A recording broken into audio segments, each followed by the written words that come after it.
What is going on, guys? Winner Kills here, and welcome to the fourth and final round of feature matches for this week. Obviously, post Darkwing Blast, we have Floowandereeze on the right versus Kashtira. That's right, Adventurer Kashtira on the left, piloted by my good friend Adam. We will see Floowandereeze go first here, leading with a copy of Duality. Starting Eagle, rather strange opener. Let's see Eagle go ahead and resolve here to go ahead and search out a copy of M-Pen.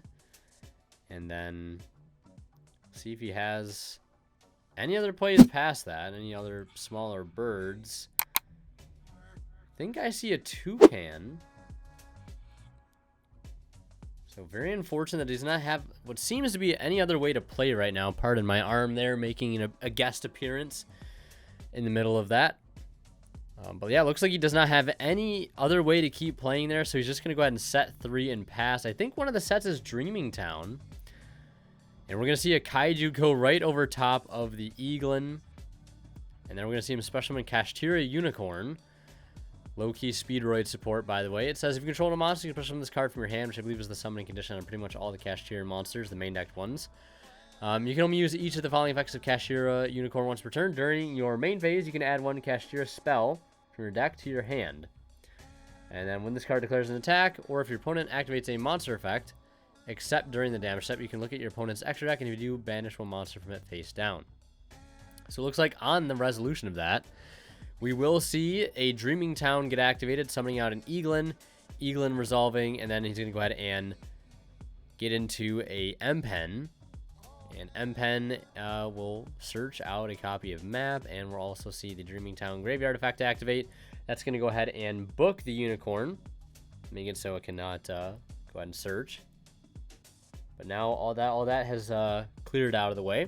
We're going to see an Enchantress in hand activate. That's going to go ahead and grab right.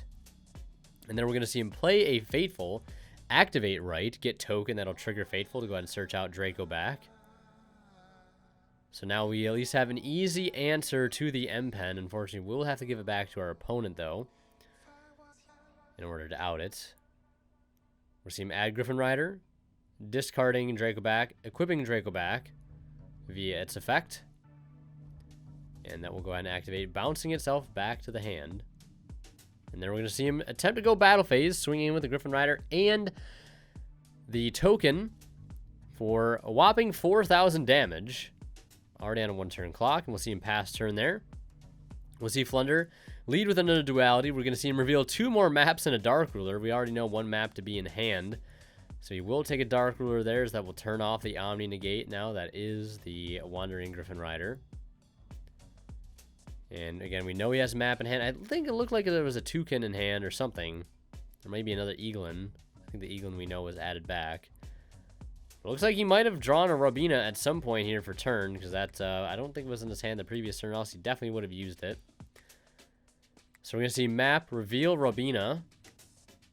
And it looks like there's a set Kashtira trap in the back line as well. I believe that's Kashtira Preparations, continuous trap. And we're going to see map, banish Unexplored Winds, normal summon Robina, chainlink 1 Robina, chainlink 2 Eaglin, classic Flunderies stuff. It's also just insanely absurd how much popular this deck has gotten ever since it got 2nd place at Minneapolis. So we're going to see him normal summon Toucan, and I was right, it was in the hand. Toucan will go ahead and grab back the banished Unexplored Winds, and then he'll use it in combination with M-Pen to tribute over the Toucan and the Fateful Adventure, clearing that off the field now. This looks like a copy of Mega Ryza in hand as well. And we're going to see him tribute again for a Mega Ryza, tributing over the set, which I'm a bit confused by. Unless Unexplored Winds is not a once per turn, which honestly I wouldn't even be surprised. This deck is so insufferable to deal with. Yeah, I think that's not a once per turn at all. And Mega Rise is going to pretty much do what it does best and clean up the whole field there. And that is just going to be game. So we will see Kashtira Adventure lose there to Floowandereeze. After a bit of a rough start, finding a way to their engine and basically just taking a complete stranglehold of the game there. Yeah, I remember last night, actually, from when I'm recording this, I played in the ladder and played against a deck-out deck. You know, shout-outs to the Runic cards for making this more of a reality. And I also got Morphing Jar, too, which is just insane. I digress, though. But then after that, I played 2 Flunder decks back-to-back. Anytime this deck is popular, it just makes enjoying this game a little harder to do, because Floowandereeze is like, it's just such a pain. There really hasn't been a deck, in my opinion, that has existed in this game for a while that's been as frustrating to play against and to lose to in quite some time. Like, I can't remember the last deck that has existed to be this annoying. I don't know if it was True Draco. I don't know if it was Yosenju before that. I couldn't tell you. But we are going to see our Kashtira player end on here, just Fenrir and a Adventurer token. Griffin Rider might be in hand, maybe trying to play around Dark Ruler, waiting till that is resolved, and then once the Dark Ruler has been used, slap the Griffin Rider onto the board, so you at least still have an interruption. We will see Lightning Storm, playing around that by putting the token in the Fenrir in defense.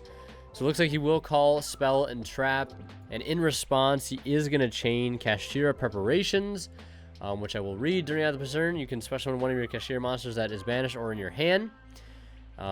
If your opponent activates a trap card or effect, you control. If an opponent activates a trap card or effect, you control a Kashtira monster, and this card is already face up in your spell and trap zone. That was worded very weirdly. You can look at your opponent's hand if you do banish one card from it face down. It's not a bad card there. I don't think you got to resolve that there, though, because it was nuked off the board. And the Dark Ruler was also thrown down. And then, as expected, Griffin Rider hitting the board afterwards. He'll try to use the map that will get negated by the Griffin Rider. And then we're just going to see him normal summon Robina and try to play here with just on the regular normal summon, the regular degular normal. And that'll grab the Eaglin. Eaglin will grab the M-Pen. And then we're going to see him tribute summon M-Pen by tributing over the Eagle and the Robin. Chainlink 1 Robin, Chainlink 2 Eagle. Well, Chainlink 1 M-Pen, 2 Robin, 3 Eagle. Because we'll never be ashing any of these cards because they always chain block for days. And then we're going to see the M-Pen go ahead and search out the unexplored winds. And then resolving that additional normal summon, he'll go for the Barrier Statue of the Stormwinds. Now, this card doesn't hold as much weight in this matchup as it does in other matchups because Kashtira Unicorn is I believe a 2500 wind monster that can just hit the board so long as he controls no monsters. So that can be a pretty easy way to deal with the Barrier Statue, not to mention Griffin Rider also being a wind monster as well. Also seeing Sacred Swords of the 7 stars. Talk about a throwback. In the hand there for our Kashtira player, but it makes sense. The deck is filled with level 7 monsters, and consistency is definitely something the deck needs, since it is still missing quite a bit of support as we speak. Looks like he'll attempt to leave the battle phase, probably planning to run over the Barrier Statue with the token, and he'll trigger the Dreaming Town there. Go ahead and get an Eaglin, get a Ryza in play, tributing over the token, and then it looks like we're going to see him use the Ogre. Basically says when this card declares an attack or an opponent activates a monster effect, you can activate the top up to 5 cards from the top of your opponent's deck, banish 1 activate card face down, and if you place the rest on the top of the deck in the same order. Very interesting card effect there from Kashtira Ogre, 2100, 1000, level 8 water. So it looks like he'll banish one of the cards face down and then restack the deck. So it looks like Mega Ryza will still get rid of the token and bounce itself back to hand, which is something I know you can do. And then looks like during your main phase, as he passes turn here, we'll use the effect of Ogre to go ahead and grab a Kashtira trap. Going to go ahead and grab the only trap, I believe, in the game currently for us, which is Preparation. And then he'll attempt to leave battle phase again. Another Dreaming Town, which don't typically recall this deck playing more than one of that, but it is going to come in clutch here, trying to protect the castle that is the Barrier Statue. So we're going to see him normal summon the Robin effect to go ahead and search out a copy of Stree. And then we know Mega Ryza is in hand, so we'll just tribute off the Ogre and the Robin to bring out Ryza. And, I mean, you didn't really, I guess, need to use the Unexplored Winds there. But at the same time, you could have just, like, tributed one of your own monsters, but that's maybe counterproductive. Maybe you could have put another little bird on the board first and then use Ryza so you get some value out of the Ryza. But, I mean, either way, you're opening up the board for the out, which is Unicorn. And we will see him special summon Unicorn and Sacred Swords it away, which is interesting. Not using the opportunity there to... Unless the battle phase has already been exhausted. But we're going to see Kashtira Birth get activated. You can normal summon level 7 monsters without tributing, so maybe that's why you felt okay getting rid of it. During your main phase, you can special summon one of your non-Xyz Kashtira monsters that is banished or in your graveyard. So we can just get it back for free. Yeah, so battle phase not being exhausted, just feeling confident that he could get another Unicorn back on the field with the help of Birth. And he'll just attack over it, and then activate the Rite of Aramesir, bringing out another token. Setting a summon limit, the Kashtira Trap, and one other card. The summon limit will definitely put in some work here. Flunder definitely needs more than 2 summons, I would say, to get anything going. You'll activate Map, Chaining, Cosmic Cyclone, keeping him off of any aggressive plays there. Normal summoning Stree, looking at the opponent's graveyard to see what he wants to go ahead and banish, but I mean, banishing these Kashtira monsters is really not that impactful since Birth can just basically go ahead and recycle them. So unfortunate to see him banish the Fenrir there, so now he can get access to it. He will use the additional normal from the Stree for Eaglin, and he'll chain summon limit to that. So now the summoning chain of birds will be completely stopped. And he'll just go to the battle phase. Swinging with some rather big monsters, though. Mega Ryza getting over the Unicorn. M-Pen getting over the token and swinging for a little bit of damage with these smaller birds. And he'll force to just be passing there. Looks like end phase using the effect of preparation. Summon one of your Kashtira monsters that are banished or in your hand and be able to bring back the banished Fenrir. That'll trigger Fenrir effect. Go ahead and add another Kashtira monster. So I'll add another copy of Fenrir for a little bit of follow-up. And now at this point, not too much resistance here. Just a couple of big bodies in the way. And we're going to see him normal summon the Kashtira Fenrir now, able to do so without tributing because of the Kashtira Birth, continuous spell. And now we get to see the exciting part, a rank 7 play. This deck was hyping up a lot of different rank 7s, Big Eye. And we're going to see, you know, Dark Armed, the Dragon of Annihilation. Basically, you can attach material from this card, and target one card your opponent controls, destroy it, then banish one card from your graveyard. So we're going to see him go ahead and detach a Fenrir, and then banish a Unicorn to pop the M-Pen, and then activate the effect again because it is not a once per turn. And then we're going to see him detach a Fenrir, banish a Fenrir. So clearing the Ryza and the M-Pen, and I'm going to go ahead and pass on that.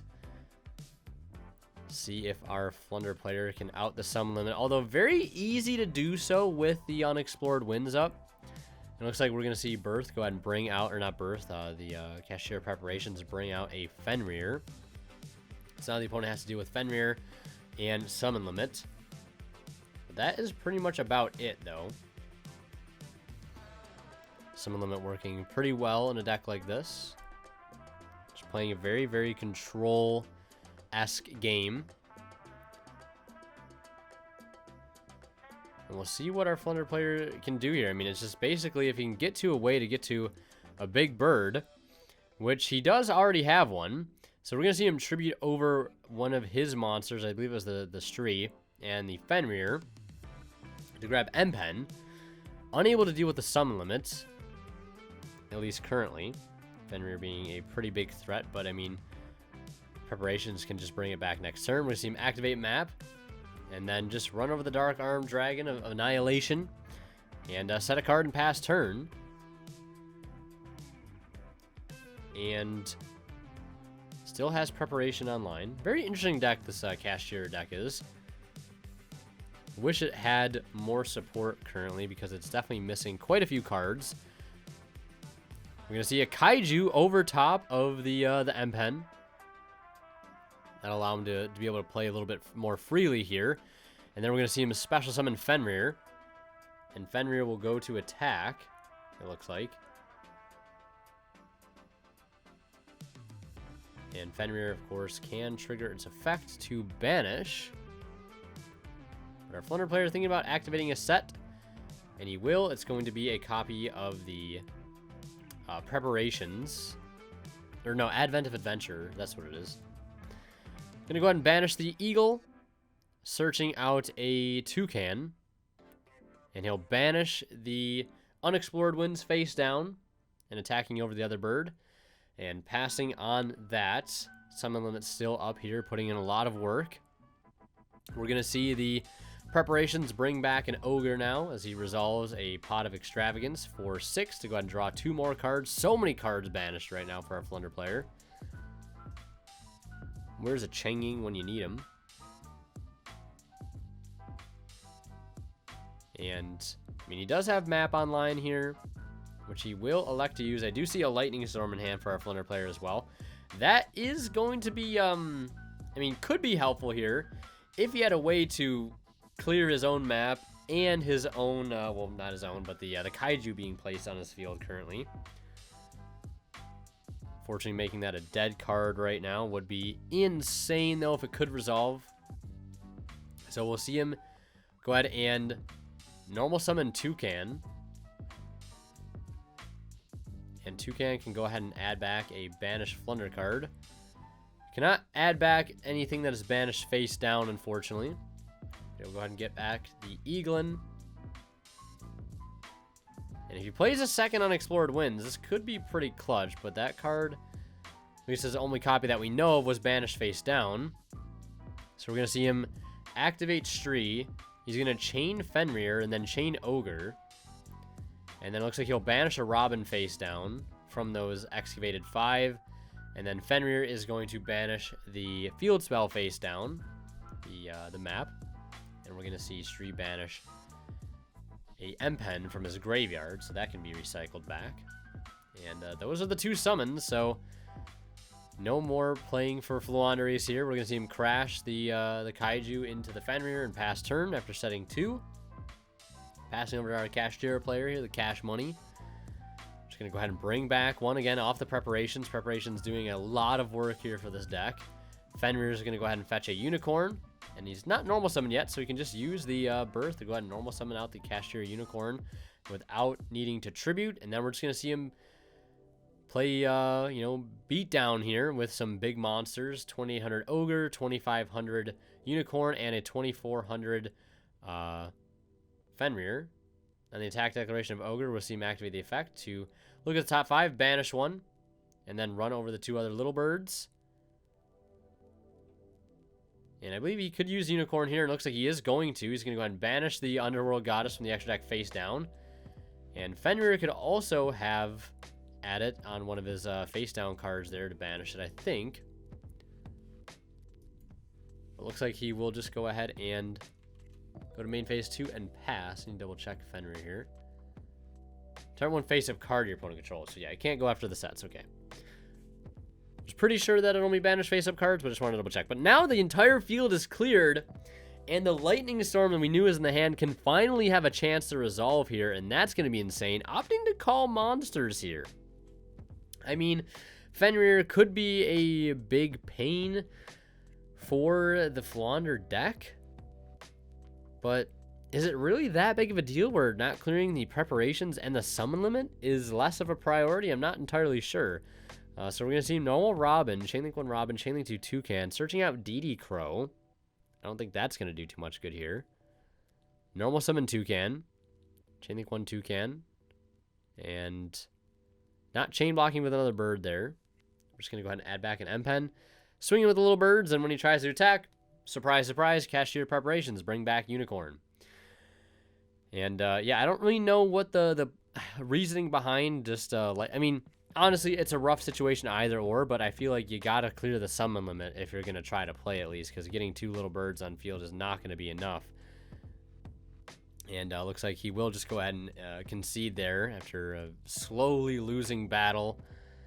And we're on to a game 3 situation where we're going to see Flunder go first. Surprise, surprise. I see right preparations, a Griffin Rider in hand for our Kashtira player. And our Flunderies player going to go ahead and start with map, revealing Robin. Pretty solid opening right there. Going to go ahead and banish Eaglin, normal summon Robin, chain link to Eaglin. Grab Barrier Statue. Fun, fun. Normal summon Robin. Go search out the Floodgate. That is Empen. And alongside it, a way to tag into pretty much any type of interruption of your choosing with the Dreaming Town. You know, going for Apex Avian to help beat evenly matches. And also having the opportunity to go for, you know, the Ryza for removal. Empen joined by the Barrier Statue and 3 set. Pass turn. And standby phase. We're going to see Anti-Spell Fragrance. Anti-Hell Fragrance. Only 2 spells in the opening hand here for our Kashtira players. I mean, not terrible, but it's certainly not helping things. The Adventure Engine would have been a very good way to try to deal with the Barrier Statue, but at least he has Unicorn in hand. And Unicorn can come in very clutch here as it goes ahead and special summons itself to the board. Since it is a wind monster, obviously, you can grab Birth off that, but you cannot activate Birth right now as it is a spell. Having to set 4 and passing turn, at least attempting to pass turn. We're going to see him activate Dreaming Town, normal summoning the Eaglin, chaining 1 Eaglin, chaining 2 Robin. Add back the Robin to hand. Eaglin will probably search out Ryza here, since I think that would make the most sense, clearing some cards that were just set for the free. So he's going to go ahead and grab another Empen, normal summoning the Robin now on the resolution of the Eaglin effect. Going to grab a copy of Toucan. And then going to go for a second Empen. Chainlink 1 Empen, Chainlink 2 Robin. Since I think he already used the effect of Eaglin in the Banish Zone, he's going to search out another Dreaming Town. Or no, we're not searching out another Dreaming Town. Searching out Unexplored Winds, which we obviously can't use next turn because of the Anti-Spell. Their own Anti-Spell Fragrance. Which would be pretty good if they could use it into all those sets, but they cannot. Quickly reminded that they cannot, so just have to go ahead and set that. And time is drawing very close. You can tell by the length of this video, also how sped up it is. We're going to see him normal summon Robin, chainlink 1 Robin, chainlink 2 Eaglin. And unfortunately, this might end in a draw here if there's no way to deal damage for our Floowandereeze player. I mean, if you can just resolve an Advent, but, you know, that would be the way to do it. But unfortunately, Anti-Spell putting a little bit of a damper on those things, and that is time in the round. And we are going to see this match end in a draw here. Very, very unfortunate. Our Flunderies player cutting himself off from basically a win con. I mean, he could go to battle phase there, but time was called in the main phase, so obviously no way to do anything about that. Unfortunate. Yeah, that's going to do it. Last but not least, a huge shout out goes to our Divine Level channel members who are Pony Star, Cadillacs 84, Just, you know, and HH Chapter. Thank you guys so much as always for extremely kind and very generous support of this channel.